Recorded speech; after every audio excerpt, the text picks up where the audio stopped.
On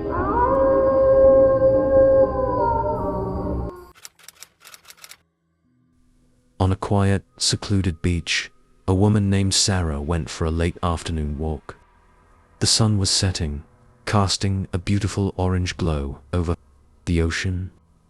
As she walked, she noticed a man sitting by the rocks, staring at the horizon.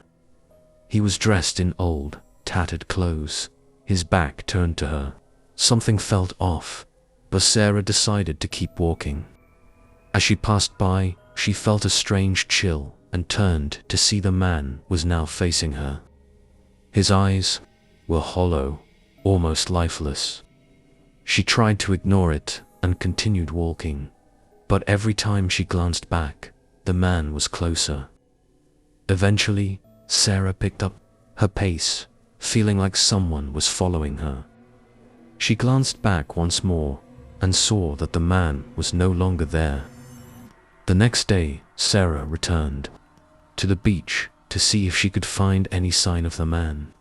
To her horror, the same spot by the rocks was now marked with footprints, but they weren't from someone walking toward her. They were footprints left behind by someone who had been running. In a coastal town known for its old legends, there was a story about a shipwreck that occurred over 100 years ago during a violent storm. The ship, the Sea Maiden, was said to have sunk off the coast, and many believed that the spirits of the crew still wandered the bay.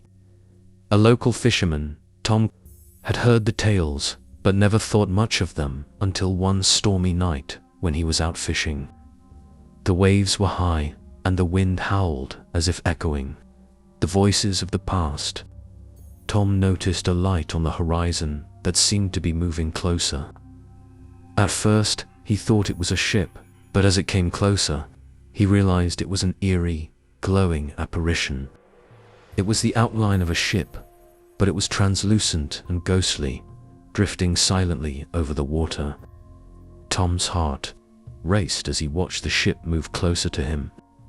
The faces of the crew could be seen through the mist, their eyes empty and haunting.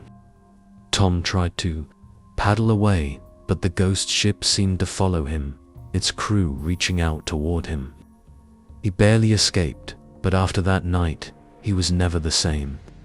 He claimed the ghost ship still haunted the bay, waiting to claim more souls. A group of friends, eager for an adventure, decided to explore a hidden cave on a remote beach. The cave was said to be ancient, with rumors of strange happenings and eerie noises coming from inside. As they approached, the air grew thick with a strange energy. The entrance was dark and foreboding, and their flashlights barely cut through the blackness. The friends ventured deeper into the cave, their laughter and chatter echoing off the walls. But as they moved further in, they began to hear whispers, low, guttural voices that seemed to come from the very rock itself. One by one, they became silent, each of them realizing they were not alone. Suddenly, a cold wind swept through the cave, extinguishing their flashlights.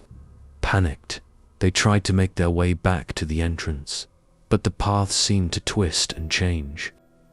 The cave felt alive, as if it was shifting, trapping them. It wasn't until they heard a loud growl from the darkness that they sprinted toward the exit.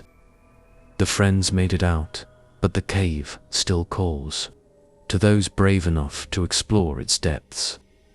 The whispers, they say, are not just the wind, they are the voices of those who have never returned.